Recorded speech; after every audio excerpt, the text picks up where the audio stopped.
Hello student, welcome to all.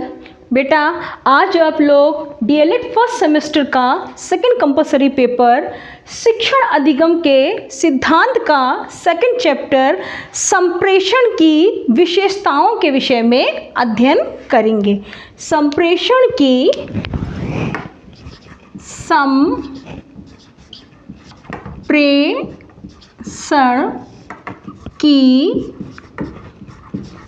विशेषताएं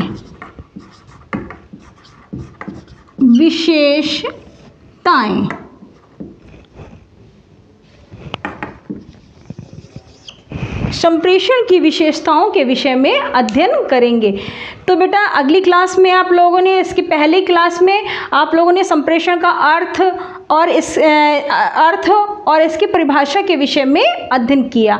आज आप लोग इसकी विशेषताओं के विषय में अध्ययन करेंगे। अब बात करते हैं कि संप्रेषण क्या होता है। संप्रेषण मतलब दो या दो से अधिक व्यक्तियों का आपस में विचारों का, भावनाओं का आदान प्रदान होता है, तब उसे हम संप्रेषण कहते हैं। संप्रेषण अगर हम बात करें तो लैटिन भाषा के कम्युनिस से बना है, मतलब उसकी उत्पत्ति हुई है, जिसका अर्थ होता है सामान्य। बेटा इसके अलावा संप्रेषण की जो प्रक्रिया होती है उसमें प्रेषक हो गया, जो संदेश देने वाला, उसके बाद संदेश हो गया, मतलब कि क्या संदेश दिया जाएगा। फिर उसके बाद बेटा माध्यम, उसका मीडियम क्या है जिस माध्यम से उस संदेश को पहुंचाना होता है। फिर इसके बाद ग्राही या प्रापक, जो संदेश ग्रहण कर रहा है। लास्ट में आता है प्रतिपुष्टि अर्थात फीडबैक, मतलब जो भी संदेश दिया गया है वो क्या उस तक सही से पहुंच पाया है, तो उसको समझ में आ रहा है कि नहीं। ये होती है संप्रेषण की प्रक्रिया की। अब हम बात करते हैं संप्रेषण की विशेषताओं की। तो सबसे पहले नंबर में आती है उद्देश्यपूर्ण प्रक्रिया। उद्देश्यपूर्ण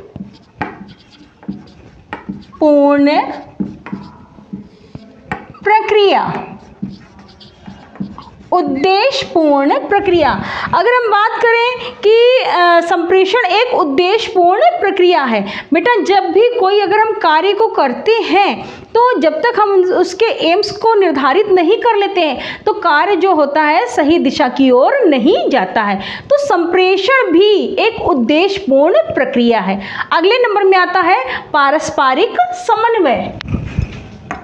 सेकंड नंबर में पारस्परिक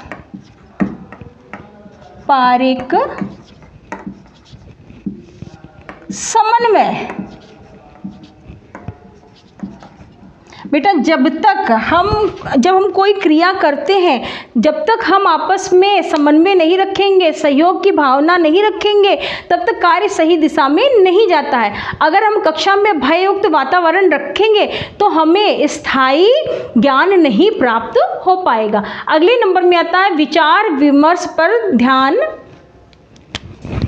थर्ड नंबर में विचार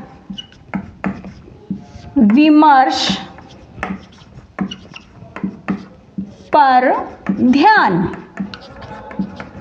अर्थात विचार विमर्श पर ध्यान देने वाली प्रक्रिया है। जो भी विचार हमारे मन में आते हैं, हम एक दूसरे के माध्यम से उसको हम एक दूसरे को बताते हैं और उसको और अच्छा करने की प्रक्रिया जारी रखते हैं। तो संप्रेषण एक विचार विमर्श पर ध्यान देने वाली प्रक्रिया भी है। अगले नंबर में आता है प्रभावशाली संप्रेषण। फोर्थ नंबर में प्रभावशाली संप्रेषण। बेटा अगर हम उत्तम शिक्षण करते हैं और उत्तम शिक्षण की जो भी आवश्यकताएं हैं उनको पूरा करते हैं तो हमारा जो संप्रेषण होता है वो प्रभावशाली होता है। अगले नंबर में आता है सामाजिक व मानवीय वातावरण का संचालन। 5वें नंबर में सामाजिक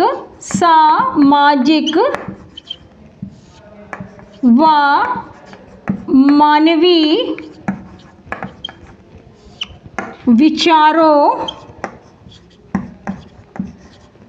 का संचालन। चूँकि जो भी संप्रेषण होता है वो समाज में होता है और करता कौन है, मानव करता है। तो मानव समाज में उस वातावरण का संचालन करता है जिसमें हमारे आचारों, विचार इत्यादि बातों का, आदतों का आदान प्रदान सही दिशा की ओर जाता है। अगले नंबर में आता है सामाजिक व मनोवैज्ञानिक पक्ष। सामाजिक व मनोवैज्ञानिक पक्ष। बेटा मनुष्य समाज में रहता है, समाज में रहकर मानो अपनी भावनाएं हो गई, विचार हो गए, संवेग हो गए, संवेदनाएं हो गई इत्यादि को समझकर संप्रेषण कार्य करता है ताकि हमें स्थायी रूप से संप्रेषण प्राप्त हो सके। अगले नंबर में आता है गत्यात्मक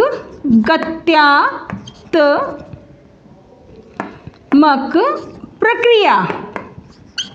अर्थात संप्रेषण जो होता है वो गतिशील प्रक्रिया है, मतलब कि निरंतर नए नए जो इनोवेशन हो रहे हैं उनके माध्यम से वो आगे बढ़ने का प्रयास किया जाता है। अगले नंबर में आता है पारस्परिक अंतःक्रिया।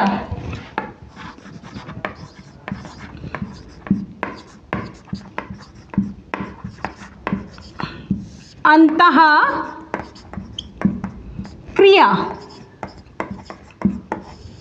भाई संप्रेषण कहाँ होता है? संप्रेषण समाज में होता है। करता कौन है? मानव करता है। तो मानव जब समाज में रहकर पारस्परिक अंतःक्रिया के माध्यम से सही दिशा की ओर जाता है तो उसे उत्तम संप्रेषण कहते हैं। अगले नंबर में आता है द्विपक्षीय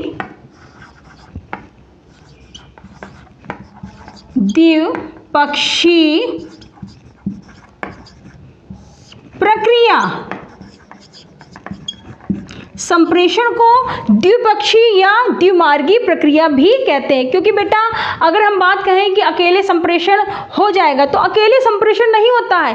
दो या दो से अधिक व्यक्तियों का जब विचारों का, भावनाओं का, संवेदनाओं का आदान प्रदान होता है तो उसे हम क्या कहते हैं? उसे हम संप्रेषण कहते हैं। अगले नंबर में आता है सूचना प्रदान करना। बेटा इधर लिख रही हूँ 10th नंबर, सूचना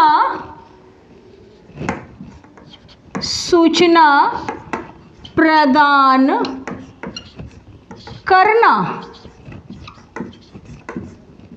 सूचना प्रदान करना मतलब कि जब हम अपने विश्वास को स्पष्ट रूप से जागृत करते हैं और दो या दो से अधिक लोगों के बीच में जब संप्रेषण का आदान प्रदान होता है तो उससे क्या होता है?